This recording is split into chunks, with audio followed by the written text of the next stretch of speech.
What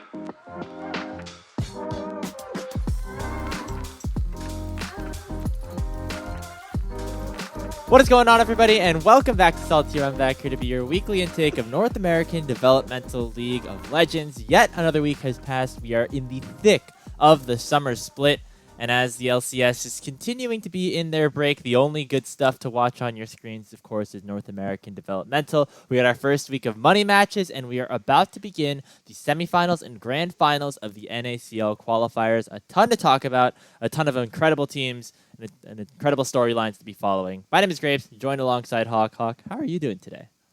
Grapes, I'm doing pretty well today. You know, I just discovered, well, I didn't just discover it. I knew about it for a long time, but I finally just started playing this game on browser called PokeRogue. If you've never heard of it, it's a Pokemon roguelike, and it is so fun. I played that till 4 a.m. last night, so I'm doing very well. Okay, very cool. Yeah, I've never been a roguelike enthusiast, or I've never really played any of them before, so maybe I'll have to check that out. Sounds fun. I've been traveling a lot. I haven't really been either, but you know, Pokemon, so yeah. I'm in the thick of summer. Spent the last week in San Diego. Now I'm here back up in Boston for a little bit before coming back home to finish off the split this weekend. So another new background here for Grapes. I feel like it's like a summer tradition where every week I'm kind of every episode of Salty Runback I'm kind of in a new location. But as you should be, you know.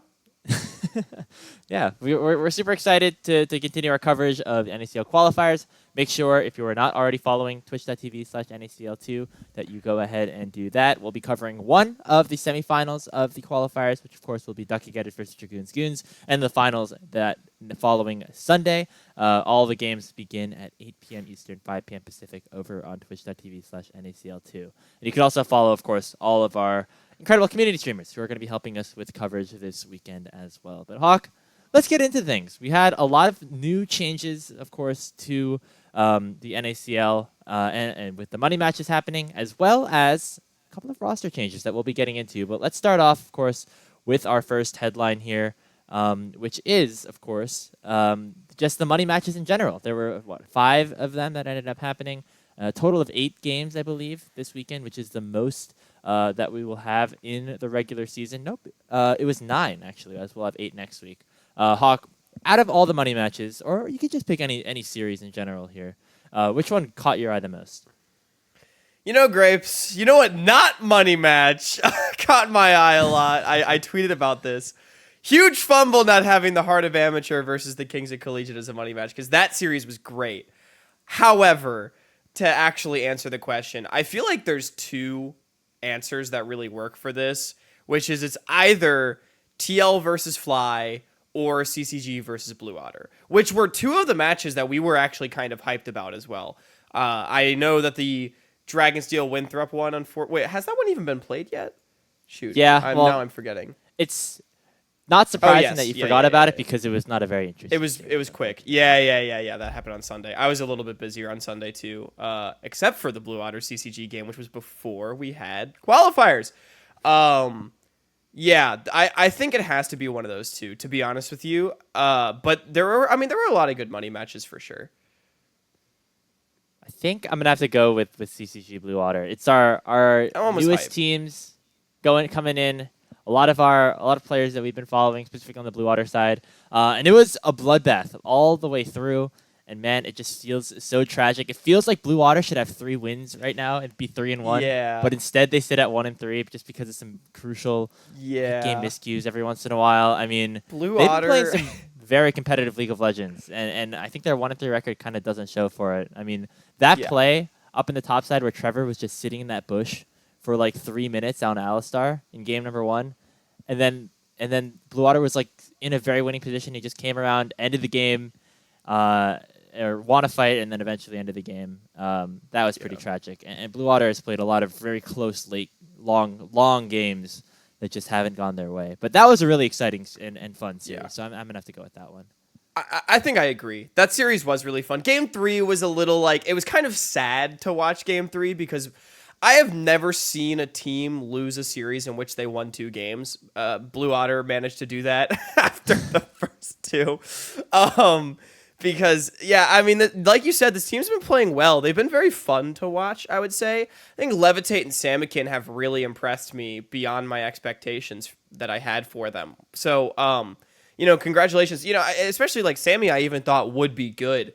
But, like, maybe some growing pains, whatever, stepping up to the new level. But the kid has not missed a beat. And in fact, I actually think on tape, Grapes, he has looked better than he did at this time last split, which is really reassuring to me. Like the kid's been improving. So, and Levitate, I mean, has completely exceeded the expectations I had for him. Congratulations to Levitate for really seizing the moment. The problem though is that, you can't afford losses like that in a single round robin season. Yeah, the team should be, at 3-1, but instead they're at 1-3. And, we were asking the question last week on on Salty Runback, and we were like, CCG will probably get their win first, and now CCG's done it. Now they're tied in the standings with the Blue Otter. And now it's a little bit concerning. Yeah, Blue Otter ends their season by playing against FlyQuest Challengers and Team Liquid Challengers. So that's a pretty tough road. This next week is going to be very crucial for them. They have Supernova and Winthrop.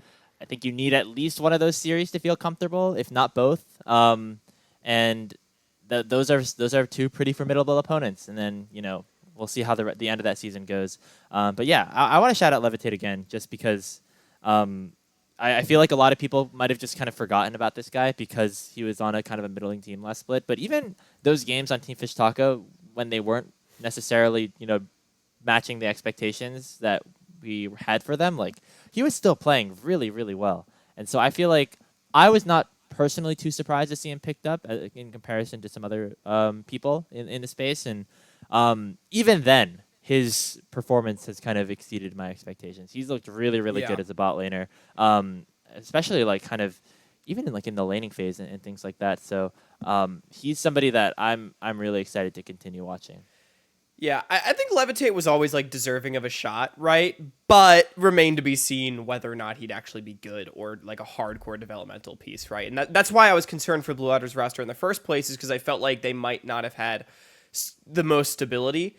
But Levitate has actually really provided that. Also, shout out to Rovex, who I think is playing much better than he did on Team Liquid first, which I know that team was kind of a disaster. But still, Rovex has actually looked very good so far. So, actually, Grapes, the surprising thing is that I think the person that we expected to be the most stable, which is Quacker, has actually been the player that has been struggling the most. Yeah, Crimson had a nice little series. And also, Blue Water series against Fear also did not end up going the right way for them as well. So, But they took a game. Get to see some more out of Quacker. Did take a game. I mean, they took a game. These guys have been competitive every single game that they've played. So, or every single series that they've played at least. So, that's something at least to say about those guys. So, hoping we see some more. With that 1-3 record, of course, still a long ways to go. But let's move on to our next headline, which is talking about another team in the space that is also towards the bottom of the standings and did make a couple of roster changes. This was not announced anywhere, but we did see at the start of the week Barrick just subbing in for AoE against Winthrop at week 4, which was unexpected. I think we later found out that Moose Hater was dealing with some health things, and so that's why they had to make that decision a little bit quicker. But it was announced today, actually, as we're recording this, tomorrow probably as you see this, that Moose Hater and Cupic, the sole laners for AoE, are just going to be replaced for the remainder of the season with Cozy, who was on the Misfits roster last couple of splits, and Onat in the mid lane, who just went on a posted something at the end of the last split, kind of trashing the AoE organization, and then he went on and later said like, hey, they apologized and increased my pay, so I decided to come back for them. So things are a little bit out of control here for AoE. But with these new pieces, Hawk, do we think that this roster is improved, or are they going to kind of stay the same, or are they worse? I mean, out of control is definitely the right word. Like, look, man, I don't want to like kick them while they're down, but like everyone had to have seen this coming, right? Like, I don't know, man. If someone got paid to make that AoE roster, like that's crazy, because I feel like there was no way in hell that team was ever going to be good. Yeah, I don't know. Yeah. And change was definitely necessary. As far as the question at hand, like, I think they'll be better. Maybe. I don't think they're going to beat anyone, though. So I guess maybe stays the same. Somewhere between better and stays the same. Like, they'll probably be marginally better. You know, I think Cozy's all right. I actually think Barrack is probably better, but that's negligible. I think Cozy will be fine in the top lane. You know, Onat coming in is definitely an upgrade. I think Cupid played all right. Cupic, sorry, played all right. Wasn't great. Like, this team just feels like such a dumpster fire, though, if I'm being honest. Like, Wixie and Breezy have not had that dog in them like they had in years past. And then I don't know why NXI is still here, to be honest with you. Like, I don't know. I don't want to flame too much or anything, but we haven't seen NXI play good League of Legends in like 4 years, man. Like, what are we doing, guys? That's my really honest and harsh take on this AoE team. Yeah, I remember quote retweeting the roster announcement and just saying, huh? I think literally. Yeah. Because I was very confused with like some of the decisions that were made to have that roster come to be. I know that a lot of the time players will come forward to management and say like, hey, this is a group of people that I like want to play with and I think we could be really good. And that I think was probably a situation that ended up unfolding with this team specifically.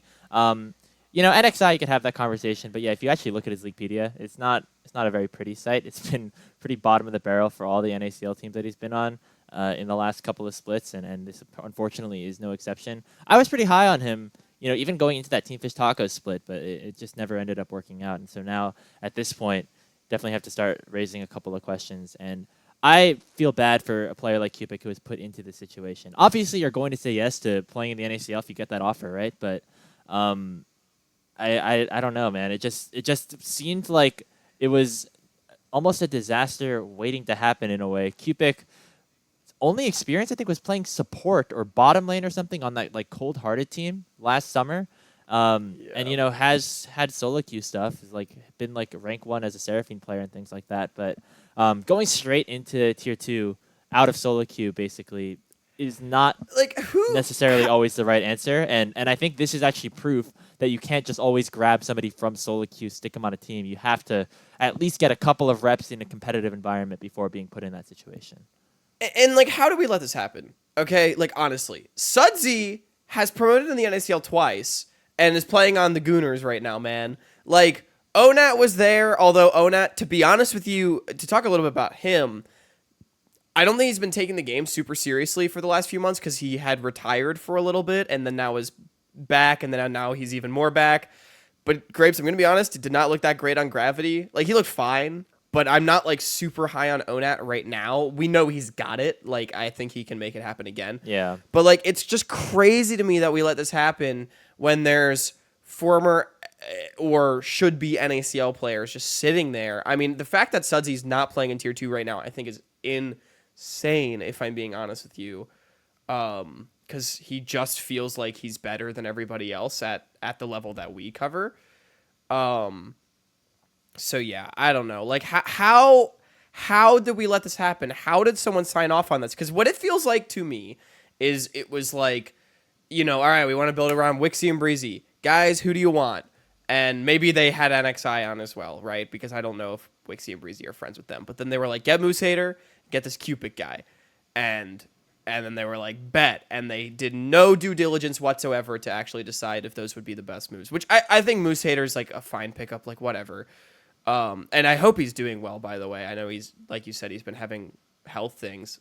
Shout out Moose Hater. Hope you're doing okay. But regardless of any of that, like, I just feel like this roster was honestly a dumpster fire from a mile away. And it's, I feel bad for the players. I had some bad Twitter takes the other day. I was on my hater arc from other stuff. So you I admit apologize they were bad takes. Yeah, I apologize. I apologize to Cupic. None of this is your fault. However, yeah, this, like, whoever was in charge of this, I mean, like, what are we doing, man? Like, honestly. So I'm being really harsh, but it's just true. AOE is a very important matchup against CCG. If they want any chance of avoiding the promotion tournament, they have to win that series, maybe even 2-0 that because they lost to Blue with Otter. this new roster. Because they already lost to Blue Otter, and their next games are Dragonsteel, FlyQuest, and Supernova afterwards, and those are going to be much harder. Do I think that this is a better roster? Maybe just because of that mid choice, but again, as you said, Onat wasn't that impressive on Gravity, and I do think he can be the level of like a middle of the pack NACL mid laner, but I just don't know if he's at that level right now. Exactly. And Cozy's been kind of hit or miss for me a little bit. I mean, that Misfits team, he was okay. He sometimes is a bit of a coin flipper, and he plays a lot of carries. I actually did like the looks that I was seeing from Barrack, and I'm glad that he got that opportunity, and I'm glad that he's staying on as a sub. But I think either one of them is fine, and maybe he's kind of a side grade. So I don't know if it improves them that much, and I don't know if it gets them over the hump, which might come into account a little bit later here. But let's move into our next headline as we get to talk about the qualifiers here. A lot of interesting things ended up happening here in the NACLQ, Hawk. One of which was BlackRock Esports first upset Gravity and then took a game off of Dragoon's Goons in the quarterfinals before unfortunately getting eliminated. And then the Ducky Getters once again coming through. We all thought that series against Apex Mission Impossible could have been pretty up in the air, but the Ducky Getters swept them, and they actually were the fastest series of the entire day on quarterfinals Sunday. So which of those results was more exciting or surprising to you? For me, it was definitely the Ducky Getters, bro. Both exciting and surprising. I thought that AMI team was pretty good. So to see that Ducky Getters, like they swept them, and it wasn't super one-sided, but it was also like they were never in danger of losing either of those games. And they did it in their own style. Once again, I am really high on this team. That was definitely more surprising to me. Like, if I'm being honest, I think BlackRock is a pretty decent team, and the Gooners are still some massive fucking burger flippers. So, like, I'm not that surprised that BlackRock was able to take a game, especially after Gentle Hearts could. Like, I hold those teams both, like, in pretty similar tiers. So yeah, I'm definitely going with the Ducks getting the 2-0 sweep. That was crazy. They beat who I thought was going to be definitively, the fourth or the fifth best team in the tournament pretty handily. Yeah, I don't think the Ducky Getters winning was necessarily surprising. I think it's the fact that it was a 2-0 and one of those games was like a 25-minute win. Rough Beans played Nautilus mid in one of the games and then played Vagar in the other game. And the Ducky Getters were actually behind a little bit in game number 2, but then they ended up having a couple of big comebacks, some nice plays specifically by Rough Beans, I think, on that Vagar in game number 2. So I want to give a big shout out to him, this new player coming in. Ducky Getters as a whole maybe were pretty surprising. And so I guess I can give it to them. But I do want to talk about BlackRock a little bit. This is another team that has kind of gone back and forth in terms of like were we excited about them or were we not. They were seated pretty high by the committee, then ended up going 3-2, then lost to Gravity. We're down to the lower bracket, but then beat Gravity 2-0 afterwards, and then taking that game off Dragoon's Goons, that has to be something. And I think the big player here that I want to talk about is probably Inori B. In that game that they won against the Goons, I think 14-2 or something, or 12-2 on Jinx. And the other two games playing Senna and Jin. And I feel like if you are this BlackRock team, you need to be giving Inori B resources and giving him the opportunity to carry, because if he's in those situations and he's not playing those facilitators, it seems like the team does a little bit better. I didn't get to catch the full tape of that series, so I don't know how exactly that whole matchup unfolded, but I am very excited for, I think, a lot of young marksmen in this space. We have both him and Sushi, who I'm very, very high on. And I think that Inori B on that Jinx was one of the moments of the weekend for me. Yeah, I would agree. It was funny. I got to talk to Colomer. They weren't super happy with that Game 3 draft as a whole. He played I think they felt like they could have won that series. Yeah.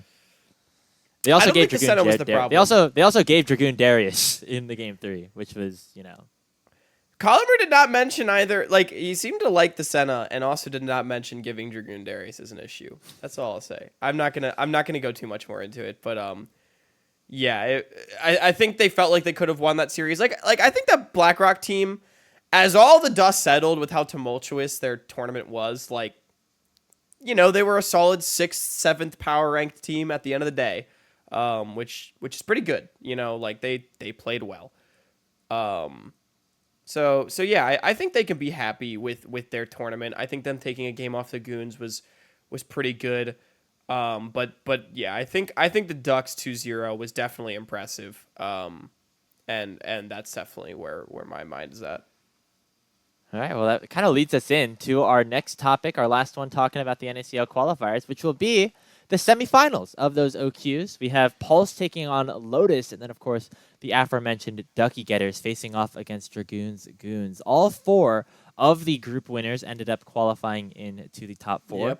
Yep. Lotus and Pulse, though, only one lost game between those two teams entirely, and it was when they played against each other and Pulse took down Lotus. Against every other opponent, Pulse and Lotus have gone entirely undefeated. And so my question to you, Hawk, is this matchup actually the unofficial finals, and will the winner just end up sweeping, or is there a little bit more nuance to this? And I think we both know the answer to this one.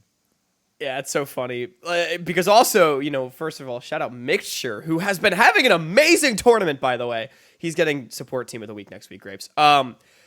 Yeah, Mixture has been off the bean, and we did an interview with him against his will, and he said something along the lines of like, man, like, I can't believe we lost to them last time. We are going to absolutely like shit on them this time. I think he said they're going to 3-0. He was super confident about the series. He was excited to play against Pulse again as well, which was cool to see. So definitely a bit of a rivalry going between these two orgs that have been knocking around the space for a little bit. And no, it's absolutely not the unofficial finals. I think this is the maybe higher quality finals. Maybe. Depends on how good you think Ducky Getters are, and also depends on how good you think Dragoons Goons are. Because like I said, there's some massive fucking burger flippers.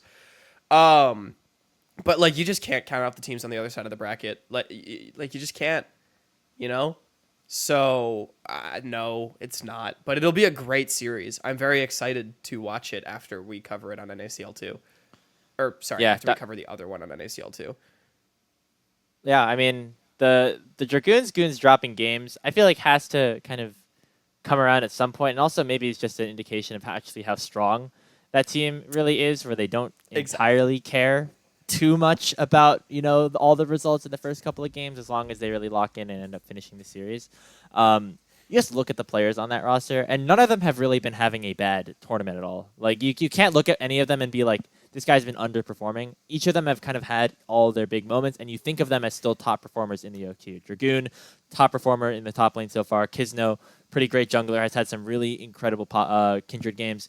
Sudsy has been Sudsy, and then Randaption, in the series at least that we covered against Gentle Hearts, were pretty 1v9, I think, the entire time. So all of them really have been, great, and I think it's just, them kind of not caring as much and falling behind early that is costing them some of these games. Yeah. Same with it, and for the Ducky Getters as well. I think this team actually has a good chance to upset some people, and I think Dragoons Goons might have to be a little bit more careful with this team than even they were against somebody like BlackRock. I mean, the way that they've been playing, at least, their team play seems to be very good. And in my head, it's like, for this team, if you give them a bit of a lead, it's very hard to release, to have that kind of go away, or you will just automatically lose because their fundamentals, surprisingly, are very, very good. And so Dragoons Goons might have to lock in a little bit here. And I do think that either of those teams do have a chance at winning, even if it is Ducky Getters.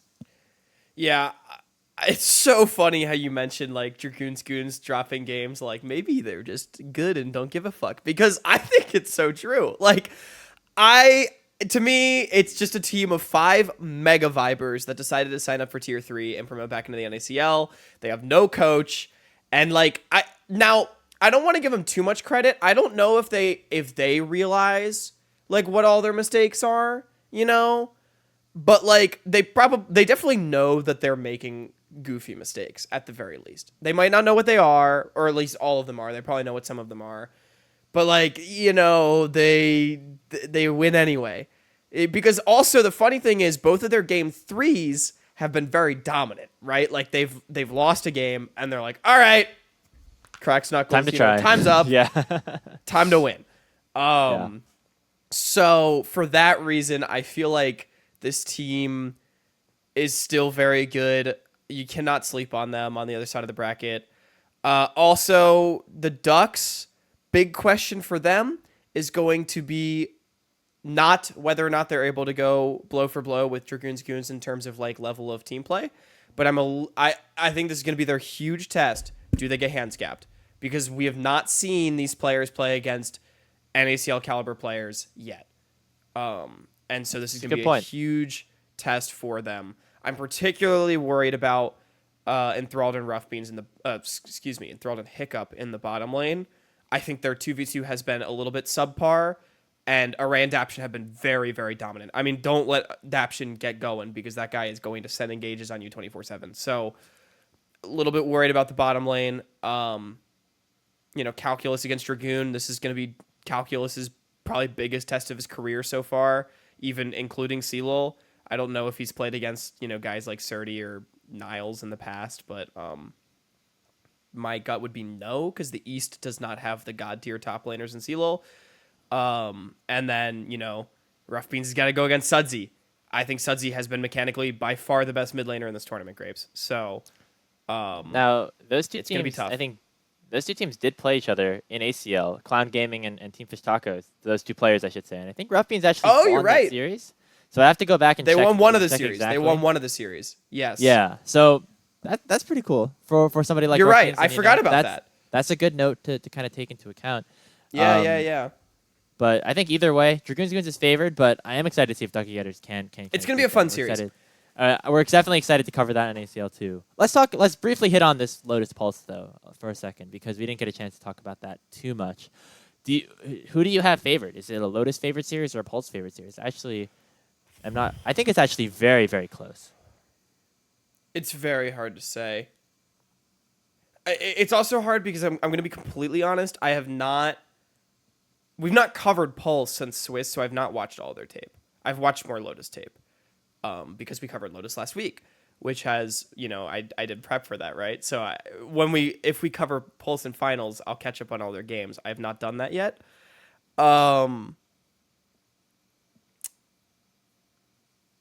I am going to say that I favor Lotus because I think Dardoch in Mixture. Sorry. Well, it's hard to say because I think Will has been the best jungler in the tournament. Just straight up. But I think Mixture has been the best support in the tournament. I don't think any of the other roles I can definitively say this guy's been the best though. So I'm gonna go Lotus because I think Mixture has been by far the best support in the tournament, and I think Dardoch can contain Will. That's my answer. Okay. Man, I kind of want to. I feel like betting on Lotus is almost the hot take, but I almost agree with you.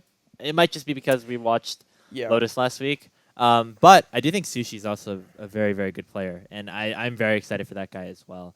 I have a tough task against Prismal. Afraid for Sushi in lane against Prismal and Clarice. Yeah, he did not play the 2v2 very well so far this Prismal has cleared a little bit. All the games that he's played at the very least. But I think the other lanes definitely are definitely Lotus can have a chance. I think Hoarder might be better than Porsche. That's one that I'm very excited to watch. Like, how can Hoarder's playstyle match up against Porsche's? I think one is more aggressive. One I hesitate to call either of them better than the other. I think they're both pretty good. I think that'll be a fun one as well. But I think I'm gonna take Pulse 2-1 just because of previous results. But I don't feel too good about it. I'm not gonna lie.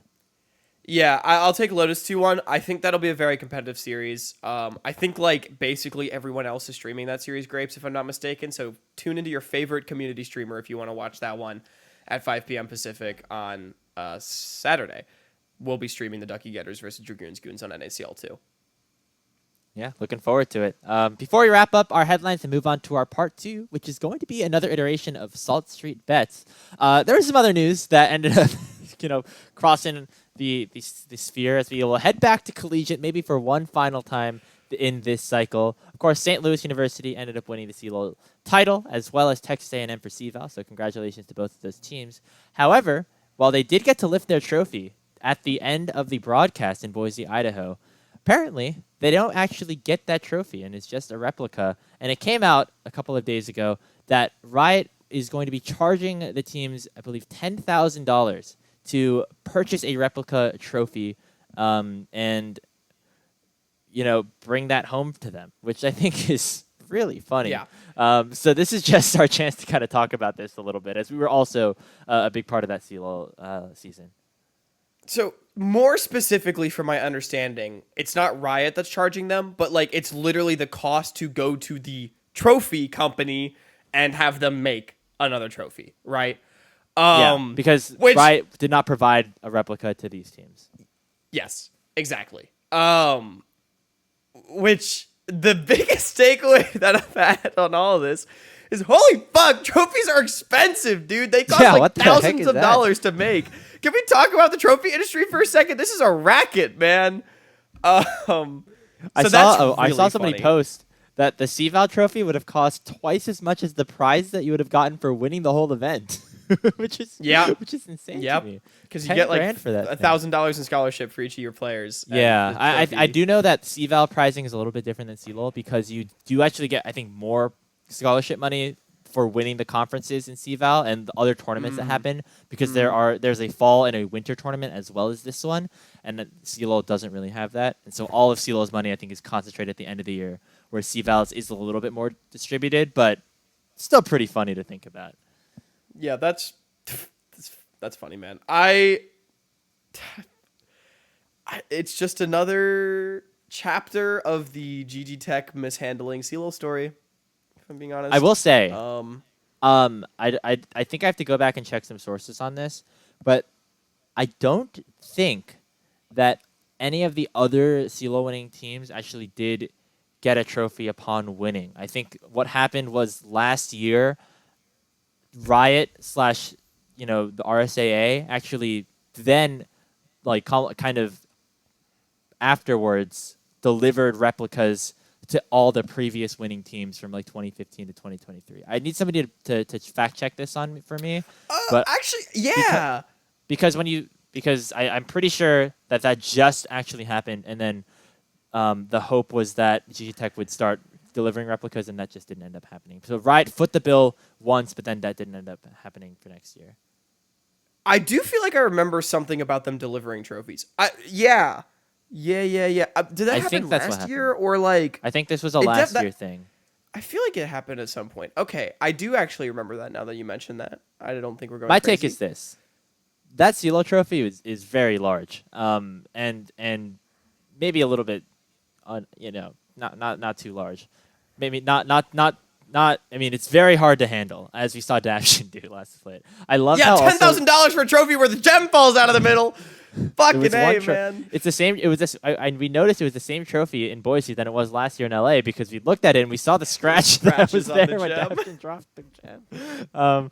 But yeah, I think you should just get them like a smaller version of the trophy. Maybe that costs less, because I know it's custom made and things like that, but I feel like that would actually make a little bit more sense. There's got to be some solution. Like, or if I'm being complete, the Stanley Cup is actually just one trophy as well, and what happens is, after somebody wins the Stanley Cup, that team gets to take it home with them for the season and then return it before the playoffs start the next year, I believe, or something like that. And then they have situations where every player kind of gets a day to just hang out with the trophy, and so you'll see these hockey players like drinking beer out of the Stanley Cup, or like giving their kid a bath in the Stanley Cup or something. I don't know. Like, there's all this situations with that. I mean, maybe you could do that instead. A bath? Are they getting baptized in the cup? I don't know. I've seen some crazy shit on this.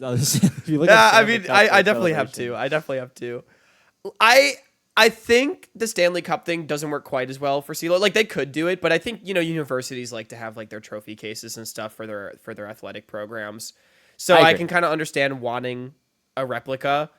But yeah, like, I honestly get it. Like, Riot / GG Tech not wanting to spend $20,000 to give their schools trophies every year. Like, I get it. It sucks. Yeah, like, if the choice is getting more student scholarship money or getting the first place team a trophy, I think I'd choose the scholarship money. But but I do think the teams are obligated to a trophy, and I think they are right to be a little bit upset about it. So I think I definitely think there's very, very valid arguments on both sides of the tracks. I think some sort of like smaller replica or cheaper replica, again, that can just look pretty in a trophy case for eternity and that's it, like, is surely doable, you know? Surely. So Surely. that would be what I would Yeah. maybe Get say some is the best smaller solution. ones. Get some smaller trophies. For You know, a nice $1,000 trophy that's like this big, that way. and it's made of cheaper metal, you know, whatever. Yeah. Yeah, I don't know. Something along those lines could be a nice little compromise. Because But for those that don't know, the CLOL trophy is it's like this big. for our audio listeners, Hawk is holding up from the top of his head to maybe the bottom of his waist. And I think maybe it's a slight over-exaggeration, but it's pretty I accurate. don't know, bro. That's a big it's trophy. big. It's tall. It's like, you know, it's got some girth.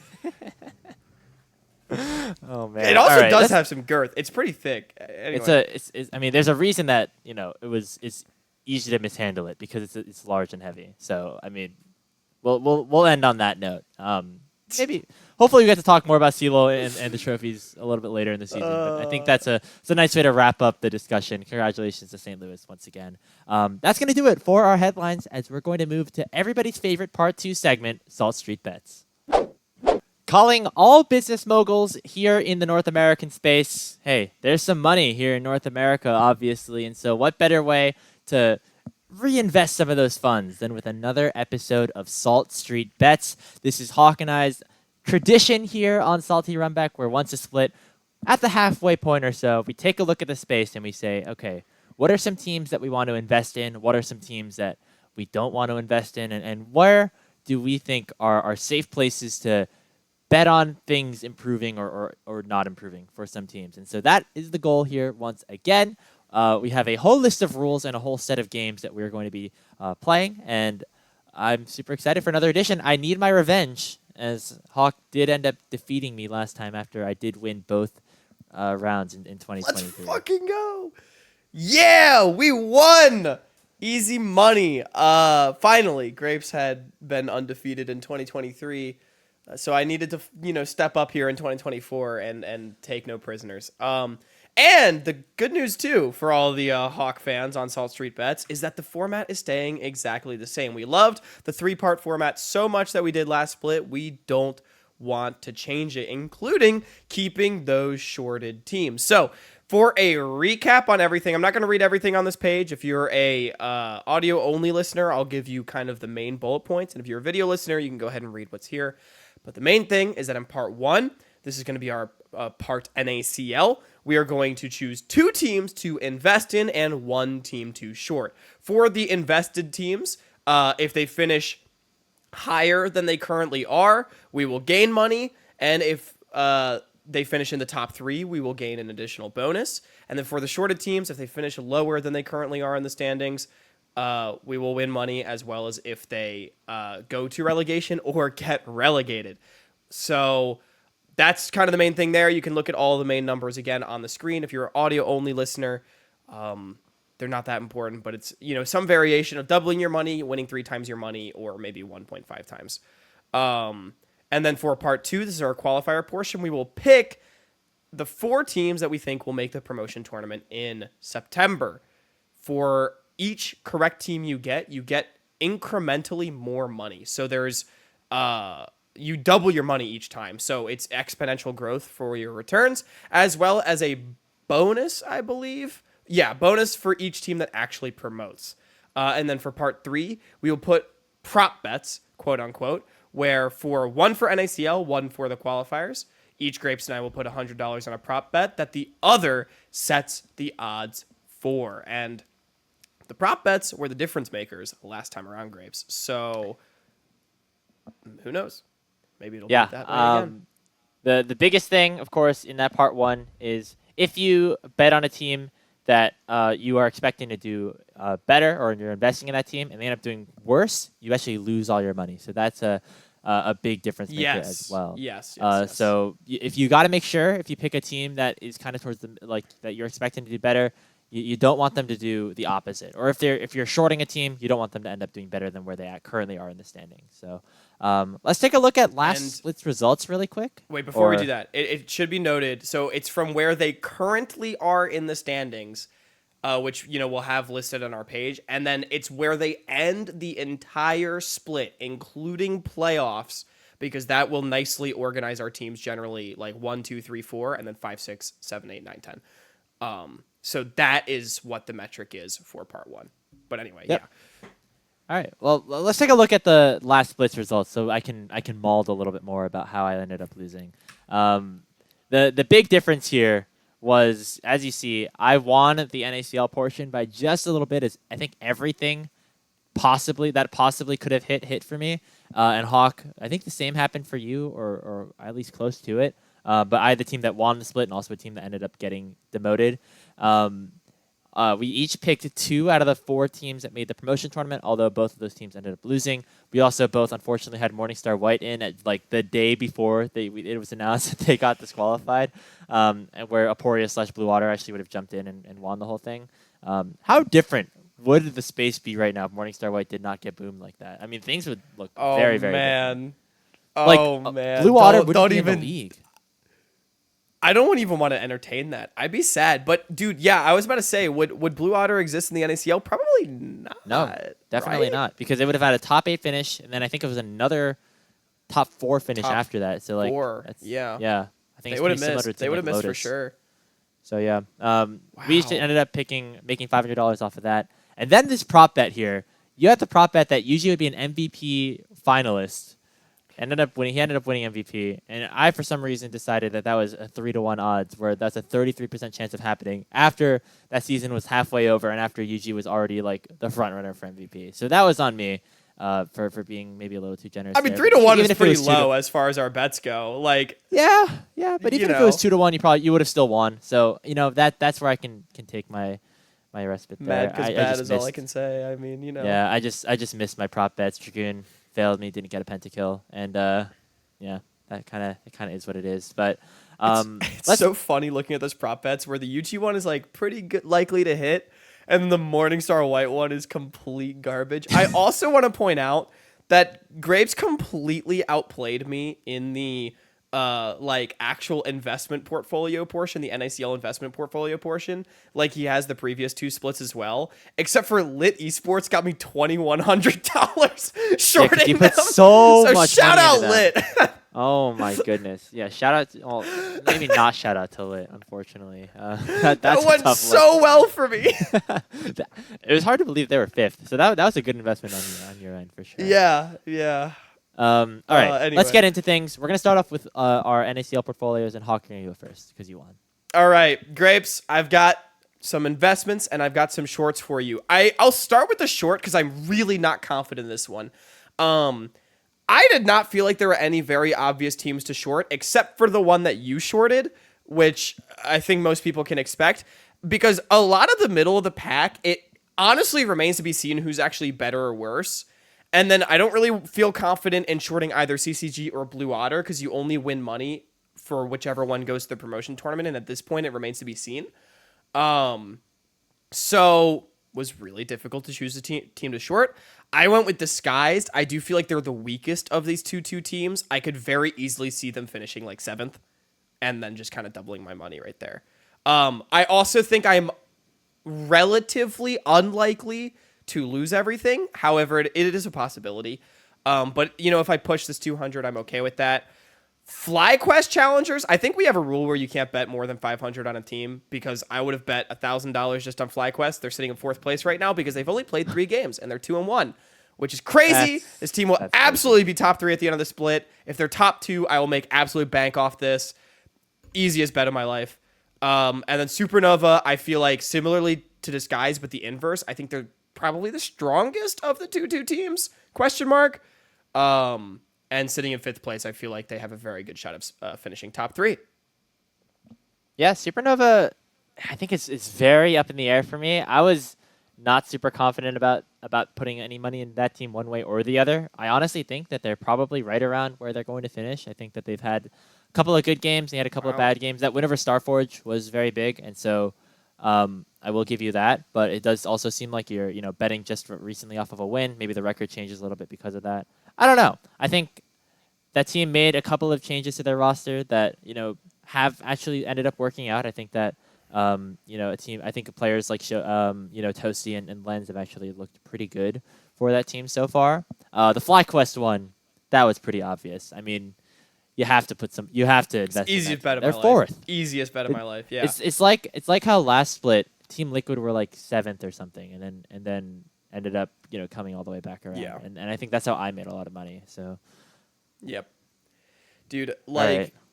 This one was so easy. I'm trying to think of like a stock reference to like be like, dude, this is like buying Apple back in 1990. Like, it's free. You also win money even if they go one place higher instead of two, because you get the bonus if they go to third place. So that's also a pretty big win for you. And we are expecting that team to end up coming back around and doing pretty well. The only reason is because that they're in this position is because they only have lost one series, and it was to Dragonsteel, and they've only got the chance to play 2 others so far.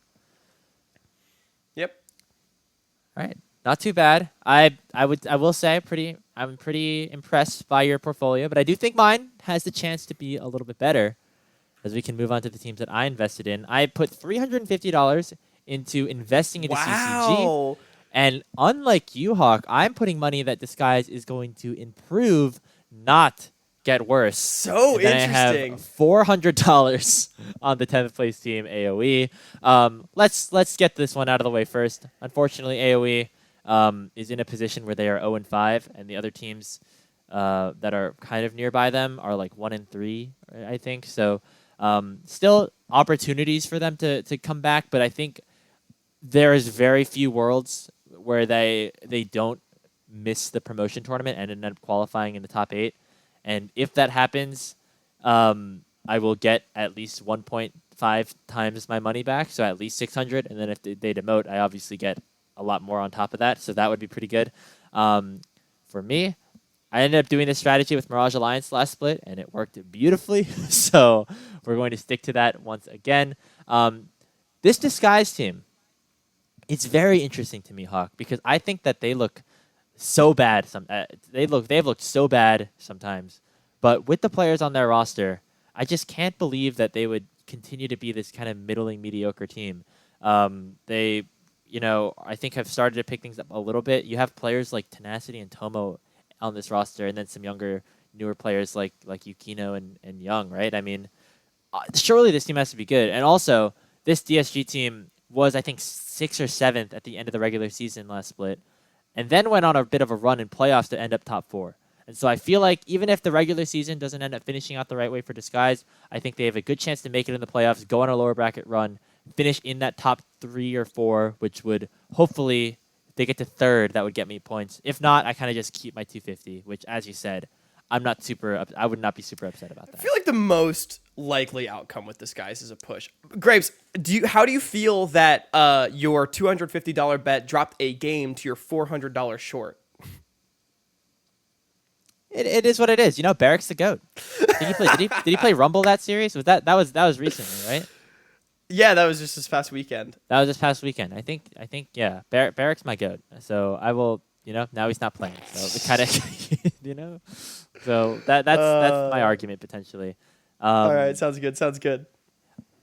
I mean, Disguise have looked pretty inconsistent, but I look at players like Yukino, who I'm very high on. Tomo, they should be great. Just like a fine LCS player last split. Like, they will go on a playoff run. They will be okay. Remember though, they have to hit top 3 for this bet to hit. If they make top 4 again, it doesn't matter. And there is a distinction with the way that the playoff bracket works. So that's a huge great point. Same with my Supernova bet as well, by the way. So they have to win a series in that lower bracket quarterfinal series, basically, to get a chance to be 3rd.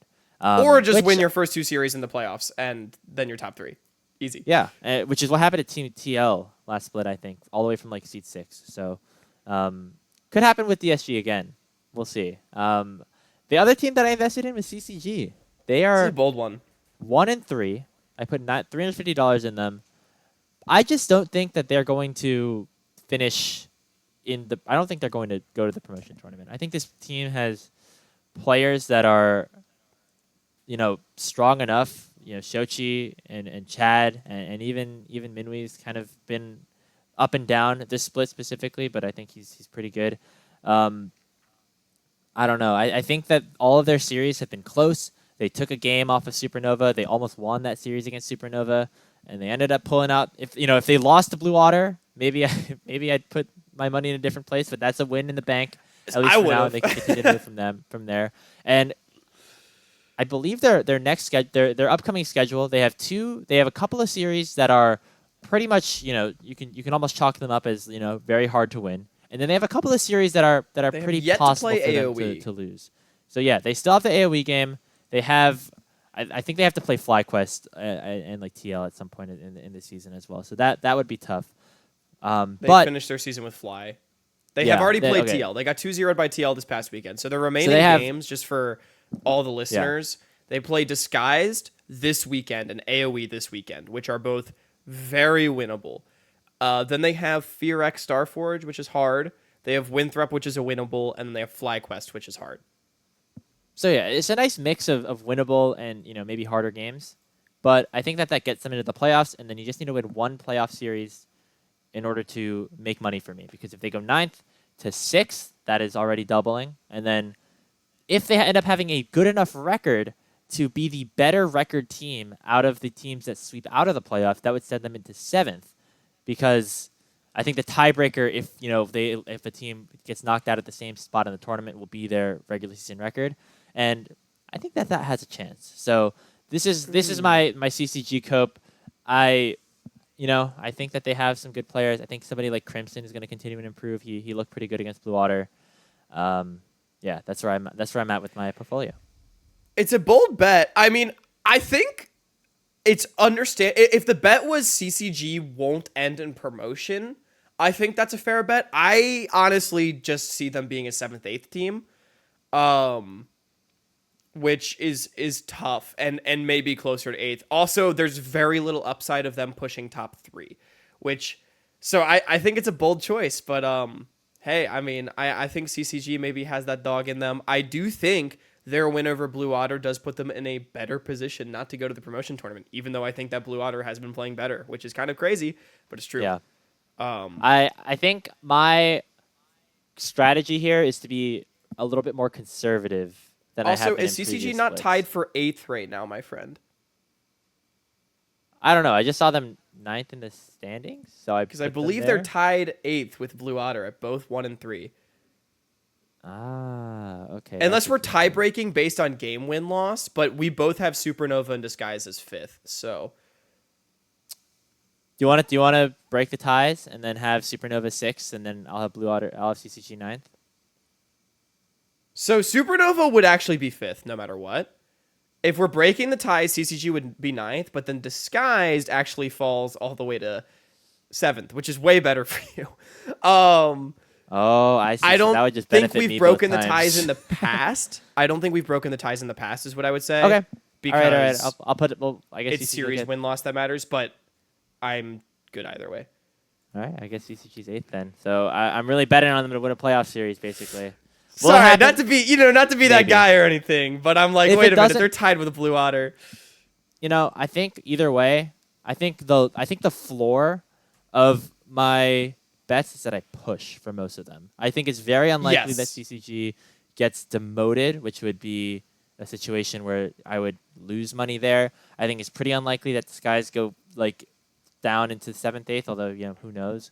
And I think it's very unlikely that AoE jump into the playoff picture. So I at least have a good chance of keeping all my money here, which is, I think, fair for me. I'm okay with that. Yeah, well, hey, my bet with Disguise would beg to differ. Now, I think that one likely pushes. I think all of us have pretty safe bets here. The biggest problem for you, I genuinely think, would be if CCG, not if they go to the promotion tournament, but if they demoted, then you would lose everything. So that's your biggest risk. I doubt they demote though. Like they a team with Shochi I could definitely and see Chad them going to the promotion demoting, tournament, but no, I don't think that happens. Especially with a team like, no offense, like AoE in the picture as well. So yeah, exactly. And I do think CCG is pretty, their win over Blue Otter, it cannot be understated how big that was, because now Blue Otter has to upset two teams to, or wait, is it head to head or game win loss? That's the tiebreaker in NACL. It might be game win loss. Actually, I don't know. It might be win loss, but we'll see. So then Blue Otter is in an okay spot, if that's the case. But still, it comes down to like who upsets who, and Blue Otter already got their win over AOE. CCG has not. So it's scary. It's scary for Blue Otter. CCG's in a good spot. But either way, Grapes, that's the portfolios. Maybe we keep it moving to the next slate of bets. Yeah, let's see. Which 4 teams do you have, Hawk, making the promotion tournament from the qualifiers? Boom! I'm taking a flyer, baby. Oh, my God. I'm taking a flyer. Grapes face palming in the corner there. I've got the obligatory Lotus, Goons, and Pulse, which I think most people are going to have. But Ole Miss coming into the tournament for Tournament 2. I think they're going to win it all just like CCG did, and I think they're going to be playing in the promotion tournament.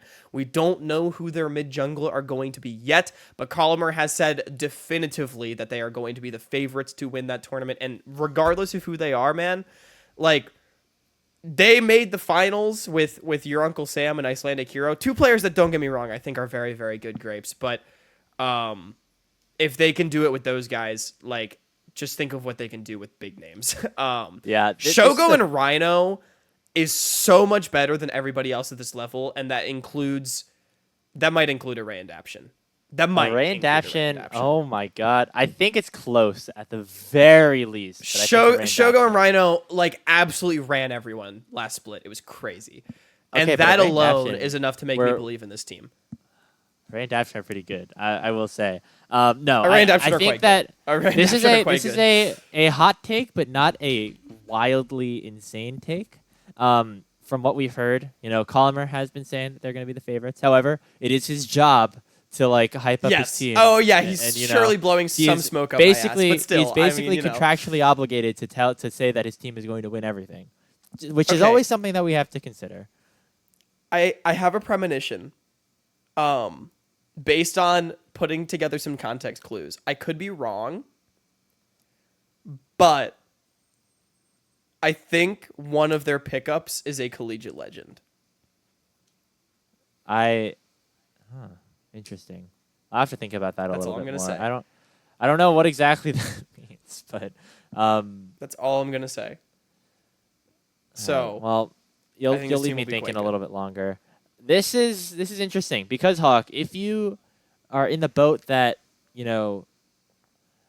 this Ole Miss is going to promote, you see right here, they have 0 qualification points. So your bet is that Ole Miss is absolutely the best team and will win the promotion tournament. If they are the second best team in qualifiers, there is 0 chance that they end up winning and promoting. All right, let me clarify this a little bit. I don't think my bet is that they are absolutely the best team. I think my bet is that they're probably going to be the best team, but also I don't feel good about anyone else. Like, the Ducks, for as fun as they've been, and the fact that, they have the 4th most points right now, they've made top 4, they're at 85. Like, I don't know if they'll be able to replicate that, especially with Ole Miss coming back into the mix. And then I'm not sold on anybody else at all. Barring some like roster changes, which I think BlackRock might be making, maybe. So, I definitely agree that Ole Miss will be whatever roster, whatever players on this Ole Miss team. Like, I have no idea who they are going to be, but I assume that they're going to be some like pretty exciting people. Whoever they are, like, they are going to be a top 4 team. They are going to be one of the 4 best teams in the qualifiers. But that does not necessarily mean that they make this list just because of the other points, which is why I was a little bit hesitant. And spoiler, I don't have Ole Miss on my list. Like, Grapes, so here's the way I see it, is that if this is the top 4 for next tournament, just like wholesale, this is the 4 teams that make top 4 for the next tournament, then if Ole Miss wins, they go to promotion. If they don't, it's the Ducky Getters. Which is so funny. Assuming things relatively go to plan. Obviously, like, the extra 10 points from winning groups can matter, Swiss points can matter, but that's probably the way it looks, and that is the presumption behind my bet. All right. I mean, we can get into my predictions here as well. As I spice things up a little bit here, I have Pulse, Dragoons, Goons, and Lotus as well. Ooh. And I've actually gone with Colomer's old team now in BlackRock Esports being that final team. Now, before we go on, my decision, again, just like thinking about that math a little bit more, I do think that Ole Miss will be a top 4 team in one of the 4 best teams. However, they would need to win the whole thing. And I think that teams like Pulse and Dragoons Goons specifically have enough upside where I think that it is not smart for me to bet on them. I think it is not more than a 50% chance, I guess, that Ole Miss win the whole thing, which is why I decided to opt against them and go to someone else, which I went with BlackRock. Now, I'm going off some context clues as well. I checked Inori B's Twitter the other day, and I saw him post something that said, "Next OQ," with a picture of Michael Jordan, Scottie Pippen, and Dennis Rodman.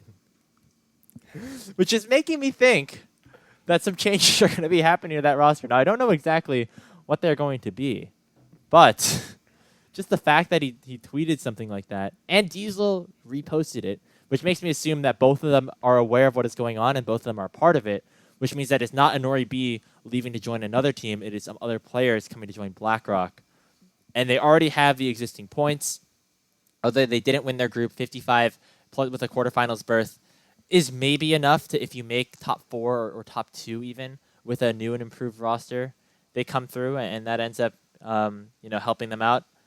I decided to be a little bit spicy and pick this team. I have no idea what the roster changes are going to be, but I think we're both betting on a new team kind of jumping into the picture, Hawk, and I think that's fair because it has happened the last couple of splits when you think of a team like Rock Bottom Esports, a team like Coachify, or, of course, CCG, who actually ended up winning the whole thing last split.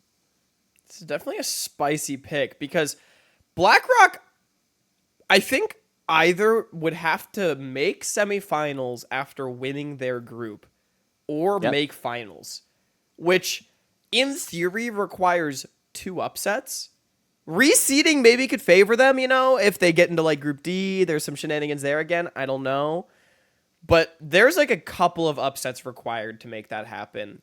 They might not be upsets if these this changes feels are like what a long Inori B is shot. talking about, Inori B is a pretty good player. But okay. Bjergsen, Okay. Who could BlackRock get on this team that would make you favor them over Pulse, Goon, Lotus, and Ole Miss, though? I mean, I don't know. Who does Ole Miss bring into their mid-jungle is the other question. That you feel confident that they're going to win the whole thing. Like, I hate to break it to you. I love Inori B. Guy's great. However, he's not Shogo and Rhino, bro. No, I'm aware of that. But the ceiling, the bar you have to pass is much lower if you're BlackRock versus if you're Ole Miss. Ole Miss, you have to literally win the entire tournament. I don't really know if I agree. Like yes, winning the whole thing is really hard, but like, I think BlackRock is not as good of a team. So I think it's harder. Like, well, yeah, but they have different players coming in, theoretically, which is what I'm hoping for. But so who can they bring in? This is a rhetorical question. You don't have to answer this. But my question would be, who do they have to bring in that actually makes them really competitive against this top slate of teams? I am concerned. But I think this 4th spot's hard anyway. Like, it's very up for grabs. I was thinking the Ducks, but I didn't want to be basic. I think the safest option is to just go always the 4 teams that are top 4. Ducky Getters was definitely... Ducks have been good. Like, I was really thinking about them. However, I think I agree with you that they're a team maybe with not as high of a ceiling as some of these other squads, and that if they are put in a group with like some of these other stronger teams, instead of like maybe slightly easier group, it could come back to bite them a little bit. Can I make a tiebreaker bet that applies only if we're tied at the end of this, that the Ducky Getters will finish with more points than BlackRock at the end of the Come on. At the end of this split. Come on. What do you mean come on? Hey, you seem very confident. You seem very confident in BlackRock here. I don't know how confident I feel. I trust the MJ and Scottie Pippen. I'm not confident about this 4th spot for anybody. I think you kind of agree. No, I'm not either. I'm just maybe I'm smoking a little bit really of that. Maybe I'm smoking a little bit of that Inori B pack, but I'm ready. Hey, yo. I'm ready for the boys to show up. Hey, Inori B's a goat. That guy's also a chiller, so Shout out Nori B. All right, maybe we move on to these prop bets before we argue over promotion too much. Hey, this just means that the second tournament in Tier 3 is going to be a fucking banger, as is tradition. So make sure you guys watch all of the streams. Let's do our prop bets. Well, what are you going to start us off with? All We're right. just going to do one NACL-related one and one qualifier-related one. What do you got? I got Blue Eyed are taking a game off Fly, baby. They've taken a game off of basically everybody, including FearX Starforge. They're taking one off Fly. Okay, so just to clarify, one game, not winning the whole series. Not winning correct? the series. And I think the bet... Okay, is the bet specifically that they win one game, or is the bet just that they win anything? I don't know. If they win the series, I will give this to you. I think What I'm reading this as is a Blue Otter plus 1.5, as you sometimes see in the sport books. That's what I'm reading this as against FlyQuest. Yes, that's a spread. Yes. So I'm having that's my take on this. Let's see. Yes. So FlyQuest is a pretty good team. You have them in your Salt Street bets, but you do think that Blue Otter is going to beat them. Surely we still think that FlyQuest is the favorite to win the split, right? Is this like? Yeah, I think so. Is this like the last week of the season? What week is this? This is week 8, I believe. But I think, as you mentioned earlier, it's... Oh, no, it's not Blue Otter's last game of the season. Oh, it's week 7, actually. So it's week 7. Okay. So this is 2.5... From the time of this episode releasing, it's basically 2 weeks away. Okay, so It's like 2 weeks in a I could have maybe been a little bit less generous because of like, Blue Otter's gonna have more time to develop if it was like week 9, but it's like relatively soon. So I kind of have to take the teams at face value right now.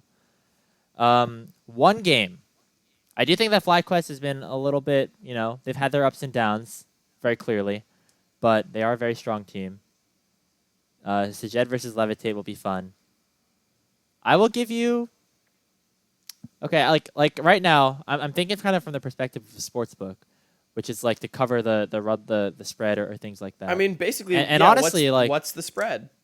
In my head, like this is not that crazy.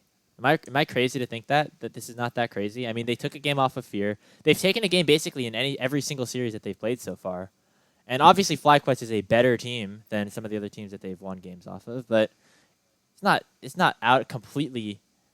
I'm giving this plus 300. So 4-1. Plus 300 would be 4-1. Wait, so if do I not understand how sportsbooks work?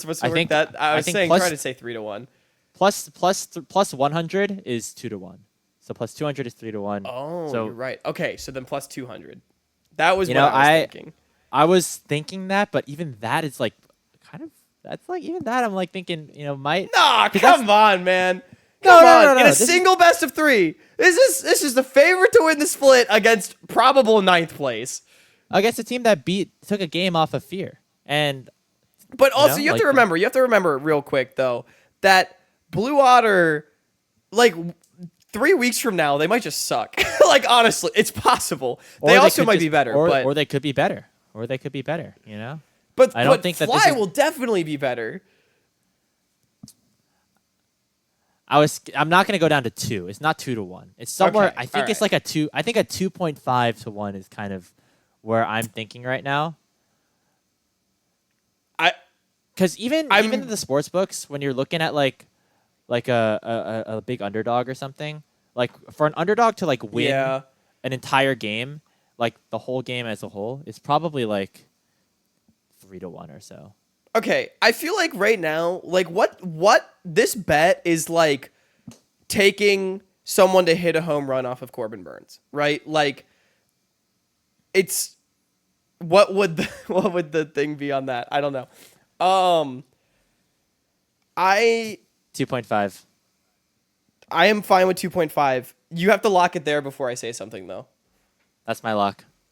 Okay, 2.5 I'm fine with. Okay, so what I was going to say is if they play each other in playoffs, which is very unlikely, by the way, but if they play each other in playoffs at all, and Blue Otter takes a game, do I get the bet? Yeah, sure. All right, let's go. I don't think So that if really they- increases my odds very much because it's so unlikely they play each other in playoffs. But Yeah. it would be so funny. It's a small bump. I'll give it to you. Sure. All right. All right. 2.5. That's why I'm okay with 2.5 instead of 3. All right, Grapes. Pitch. My NACL prop bet. Dragon Steel, who is currently, I think, 5-0 or 4-0, are going They're to end the 5-0. regular season undefeated. Now, I will say that they have a couple of games that they're expected to win, obviously. They have AoE that they still have to play. But the rest of their games are rather challenging. They have TL, they have Disguise, and they have Fear to end the season. So, and I think this Dragon Steel team has just looked really good. I mean, that series they played against Winthrop really has kind of really instilled into me that this is like going to be a contender. So that'll be my take. That they go undefeated, not in game score, but in series score. They're only 9-0.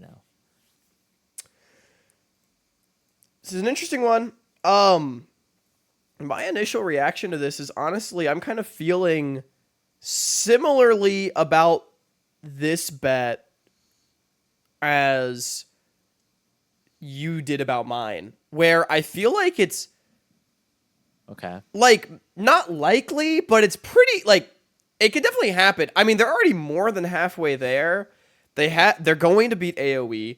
The biggest tests are Team Liquid Challengers and Fear X Starforge, but I do feel like Maryville is just better than Team Liquid. And even Fear, they're sitting at second in the standings. I'm trying to remember. So they 2-0 Disguised. They 2-1 AoE, 2-1 Blue. See, like, even Fear is... They've only got one Q1 win, if you will, Grapes. Yeah, and they got 2-0'd by Supernova. I'm not convinced that that's a very good team. Like, they've not been as you impressive, bet on I them. think, as most of us expected. What's up? You bet on them. I didn't bet on Fear. I bet on Supernova. Sorry, I thought you said Supernova was not a good team. Oh, no. still have I to play them, mean, Fear too. getting 2-0'd by Supernova. Sorry. Oh, okay. So Yeah, I'll My give you logic 2.5. I'll give you 2.5 on this as well, honestly. I feel like it's actually a very similar bet in a way, where it's like, this is a good team doing something that I feel like they are reasonably expected to do. Dude, fuck, this might even just be 2-1, but no, it's four. It's four. No, best it of is not threes. There's 2-1. a lot of no. It is not There's 2-1. 4 best of 3s. There's a lot of variance. Think about this. It's 4. You're putting a 4-leg parlay. Even if Maryville are the favorites in all of them, it has to be at least closer to that. Yeah, you're taking four money lines that are at like minus 300. I don't know. That adds up to plus 150. I think it's more than 2.5. I think it's more than that. Is it? Yeah, I think so. Because if you think about it this way, let's say they have a 66% chance to win all their series. Sure, obviously, I think they have a better chance to win. Me? They have a better chance to win some of their series and have a worse chance to win some of their series, right? 0.666 times itself 4 times is 5-1. If they have like a 90% chance to beat AoE, Okay, but they I probably think their lowest odds to win chance? is like 60%.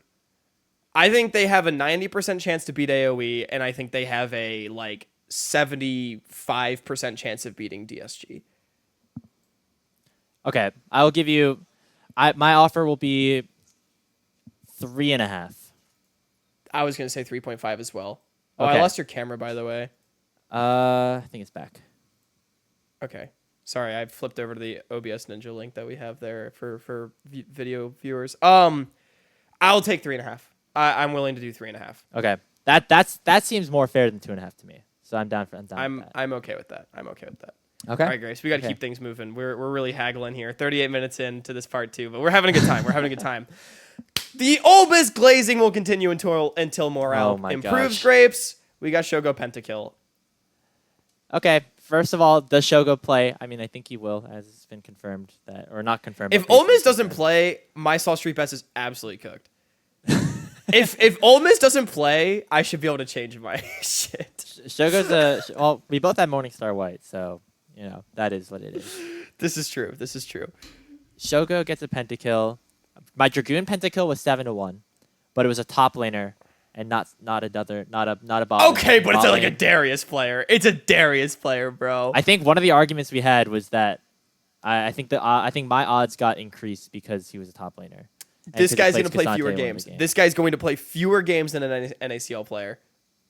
Is that true? It's 5 games and then up to 3. How many games four had Lit played at this time last split? I think they had only played 3 series at that time. So if they played 3 series, you are 6 best minimum. of 3s. It's 12 to 18 games. Yep. And then if Ole Miss go all the way, they're going to play about the same amount. 4 best They're going of to play about the 3s. same amount. 4 best of 3s, 5 if they lose a 5. game in groups, and then a best of 5 to make finals. So it's a similar amount of games actually. And the promotion tournament is the same for both of them. So okay, I guess you're right. It actually is about the same. Wow, Same amount of games. That argument did not help me at all. Shogo I think is more likely to get a pentakill than Dragoon. Let's be, he's on a better team. Yeah, he's on a better team within the space, right. and he's playing a better position to get pentakills. But it's still a pentakill. It's still a pentakill. It's not going to be 2-1. I think it's going to be more than that. Throughout the whole split, hey, I will not go lower than 5-1. I will not go lower than 5-1. Didn't you get 2 pentakills in the spring split? Am I crazy? I think he only got 1. He had the but he was very close. He was very close to getting 2. He had like a think couple about it quads this way. on Caitlyn. There was like 4 or 5 pentakills in the spring split by marksman, right? But that was also like a turbo 1v9 marksman meta. Is it not the same thing? It's less turbo 1v9 marksman meta because now mid laners are playing marksman. You have AP junglers. I'll give you 4-1. For a pentakill? That's a 20% chance that Shogo gets a pentakill. So wait a minute. You think there is like a 3.5-1 odds of Dragonsteel winning their next 4 best of 3s, but only 0.5-1 higher that Shogo gets a penta? I think it's less likely. Think about it this way. Okay, you were breaking out like the 67% chance, right, of a win for each Dragonsteel series. Say there is a 5% chance that Shogo gets a pentakill in all of his games. Every single game that he loads up. Out of, let's say, there's 5 plus then 4 best of 3s. The average of that would be, well, honestly, they're probably all 2 zeros. Well, yeah, so it's that's 5%. 8 games, 13 games, 3 more games. Let's say 4 more games. It's 22 games. games. 0.95 to the 15th power is actually only 46%. Wait, to the 15th? Yeah, because if you say that there's 15 games or so that Shogo will play in this OQ, There's 4. at the on average, it could be more, but the odds that he doesn't get a pentakill in any single one of those games, 4.5-1. 4.5-1. Well, now that I see the numbers, I might have to go lower. 4-1. 4-1. Look at this. Take Look at this. Take it or leave it. Take it or leave it. Take it or leave it. 0.95. The chance he gets no pentakills in any one of his 15 games is 46%. That means there's a 54% chance he gets 1 pentakill across 14 games. There's a less than 5% chance that he gets a pentakill in every given game. 4-1. Oh, man, I'll give you 4-1. You're way better at haggling. You're way better I'll at give haggling. you 4-1. The math says it should be 2-1. I will leave it at that. If Dragoon pentakill is 7-1. Well, maybe we had bad odds 7-1. This is 4-1. All right. I think we both made grave mistakes in overestimating it, and I know I'm going to pay for it after Shogo gets a pentakill, which he has a 60% chance of doing according to my math. Our very scientific math. All right. 4-1 on Shogo Penta. Grapes, let's round them out here with your final prop bet. Okay. My final bet for the OQs is that neither of the grand finals goes to Game 5. The reason I even thought about this is because of the true fearless format that comes in, and we only get 2 best of 5s in total throughout the entire summer split, whereas with this new format where bans start to go away after game number 3, I have a sneaking suspicion that we're not going to go to one either way, in either one. I think that it's completely honestly, like I don't really have any logic behind it. It's just what I am thinking right now. But this is kind of more like a random one. Like, you know how you bet like will a pitch you can put money on like will the next baseball pitch be like over or under 92 miles an hour? That's kind of what I'm doing here. I don't really know what's going on. I don't have any logic. I think it's just kind of betting on being one-sided finals. And honestly, it's kind of a win-win for me. It's called an emotional hedge in the sports world, where you bet on something you don't want to happen, so that you'll win if it does happen, and you'll be happy if it doesn't happen. So I'll be happy if there's a game 5, because it means we get to cover game 5. This one's interesting because I think there's a lot of parity, so I could totally see game 5s, but also like to I feel like a lot of times in tier 3, like I feel like it's so likely a lot of time that you see one team that's kind of just better on the day. You know what I mean? I don't know. I'm feeling somewhere in the neighborhood of like 5-1 for this. I feel like I'll take that. 4-1, 4-1, 5-1. So like, over the last 3 splits, so dating back to last spring 23, there was no game 5 you got in the numbers. spring 2023 because Maryville, I think, just swept their way through, basically. There was one game 5 in summer, which was the Team Ambition Winthrop series, and there was one best of 5. There was one 5-game series last spring, which was Winthrop versus Aporia / Blue Water. So I think it's more likely than not that at least one grand final goes to game 5. Okay. So I'll take your 5-1. I'm down for the 5-1. I pulled out my calculator though. Okay. No way. Man.